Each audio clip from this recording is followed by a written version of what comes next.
Hello, everybody. I hope you're having a good morning, and for that matter, a great day. Today, the Genshin Impact update came out, releasing a bunch of new things to do, along with the Chasm, a new story quest, a new Archon quest, Ayoto, the new character.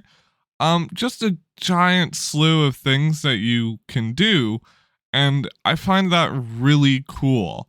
So I was hoping to, enjoy it with you guys and sort of start out enjoying the game and stuff. So I hope you enjoy. If you do, you know what to do. Like, comment, and subscribe. And yeah, let's get into the video.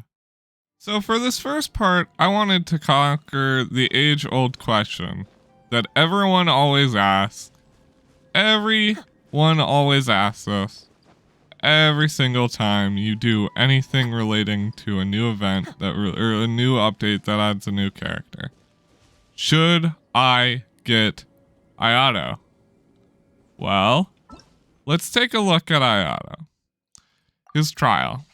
Just to get a good sense on should I or should I not get Ayoto? Because that's a huge question that everyone always asks, like, oh, should I get Ayoto? Well, what does his E do? Cascade. It creates a taunt that explodes, giving me a buff, it seems. Interesting. Be still. Okay. That buff's pretty strong. Mind the deluge. And then his ult just strikes a bunch of enemies with water consistently. With his E, his taunt has to explode for him to turn all of his water damage into, or like all of his damage into the corresponding element. Be still. As you can see. Interesting. His damage seems pretty good. I want to continue the challenge and look more at his numbers. He has a plunge attack, of course. Okay, let's look at his stats in here. Well, of course, he has the best equipment. He has way higher stats than I would say most people will probably get on him if they roll for him, because most people won't get higher than base standard stats. He apparently has something that boosts his hydro damage temporarily. Can you stop drinking that boba tea, sir? Ah, his sword gives you crit rate. That's insane. What's his stat? When a normal attack hits the opponent, there's a 36% chance that it will trigger Valley Right, which increases the normal attack damage by 70% of the attack. This effect will deplete for 0.5 seconds after a normal attack is dealt. If a normal attack fails to trigger it, the odds of it triggering next time will be increased by 20%. This trigger can occur once every 0.2 seconds. So it has a 36% chance to happen. And so if you consistently attack, it depletes the effect by a little bit. Every time you successfully do it, it depletes. And then whenever you fail to do it, it increases. Pretty interesting. What's his description of his ability? Kamisato Ayoto shifts positions, entering a Taki Mir Giri Kanana state. After shifting, he will leave a Watery Illusion in his original location. After it is formed, the Watery Illusion will explode if an opponent gets too nearby to it, or after the duration ends, dealing AoE hydro damage. This will then give him his buff, which will cause him to only deal water damage. Oh, is unable to charge or plunge attack while under the effect.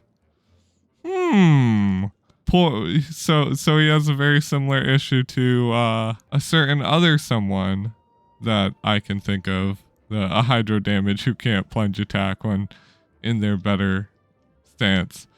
Unveil a garden of purity that silences the clariphony within the space existing. Water bloom blades will consistently rain down and attack opponents within its AoE, dealing hydro damage, increasing the normal character's base damage attack. Okay. So it boosts normal attack damage bonus. Okay, I have one more question to ask before I make any executive decisions. Can you pop this and then... You can pop your E and then swap out. Can you pop your E, start your E, like damage stuff, and then switch out? Yeah, you get...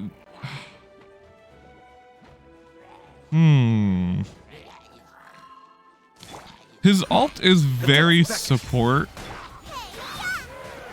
based.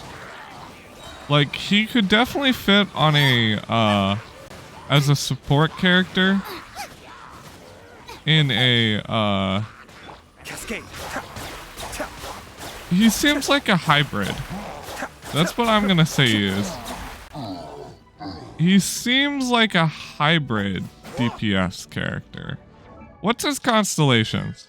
This could make or break him. Okay, so his first constellation. When you are under the buff, damage is increased by 40% against enemies with less than half HP. Interesting. That's just your base damage. Your base damage just gets stronger when you're under your buff, whenever enemies are low HP, which is alright. So he has a buff that also applies to his, like on his E, which the Namasens, maximum stack count is increased to 5 when Kamisato has at least 3 stacks. His maximum HP increases, which he's an HP scaling character, which means he's easier to build. Keep that in mind. He's got some interesting stats to look at because he's an maximum HP scaling character. Can you shut up? Stop drinking boba every single time I try to look at any of your stats. So you want high maximum HP and you want high crit damage on him, as well as hydro and stuff. Interesting. Increases his E. So this increases the level of the E. After using his ult, all nearby party members have a 15% increased normal attack speed. That's really good for his normal attack boost. It also works with co-op friendly, which is good.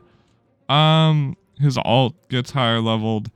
After Kamisato uses his E, the next attack will create 2 extra strikes, and when they hit the opponent, it will deal 450% of Ayoto's attack. Both of these attacks will not affect your count, because the way it works is when you E, you get a certain amount of boost, and your clone will disappear, and then you can attack for a certain period of time, you know, build up, rack up these attacks, and then it will like all come together and you'll deal a good amount of damage based on your maximum HP and based on your maximum HP and based on your attack percent and other things.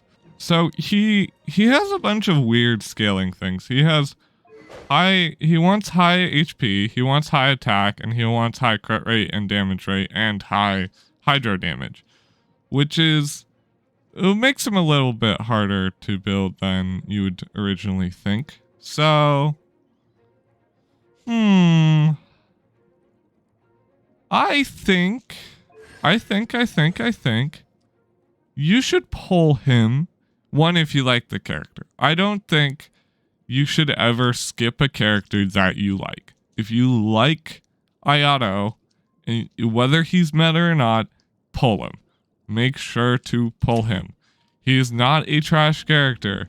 I don't think there's anything that could ever state that this guy is a trash character. With his decent damage output, he seems like he could like, he could definitely 36 star the Abyss. I don't know if he's ever going to be a meta character. Like, he feels like he falls into a weird niche where if you like him, you should get him. Now, if you're only here to figure out whether or not the statistics, like you only want to know whether or not you should get him based on his statistics, well, if you have a reverse vaporize comp that you want to run, that's pretty good. He seems like he's gonna take a while to get to the point where his damage output's pretty good. What's his?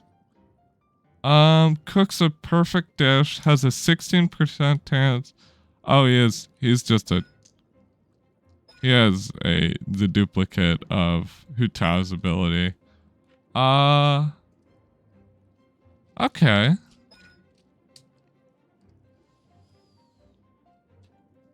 He seems...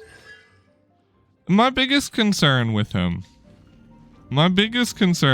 is you'll notice that cooldown on his E is really long. If you pop your E and it doesn't get value, then his damage goes from pretty good to kind of bad. He's fun to play.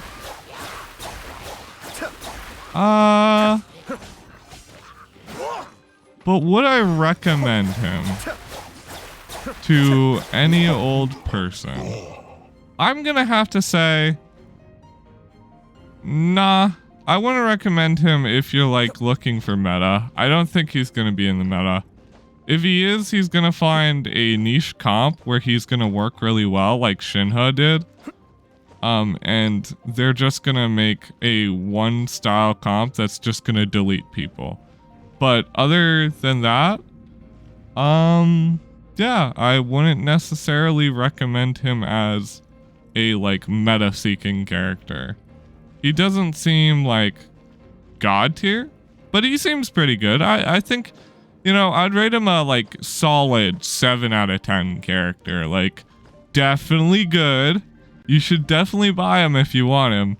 But if you don't want him, don't worry about like missing out on the next Ganyu. You know, on the next Ayaka. His ult doesn't seem game breaking. His E seems good, but unlike Shinha, you can't get a double charge on that E.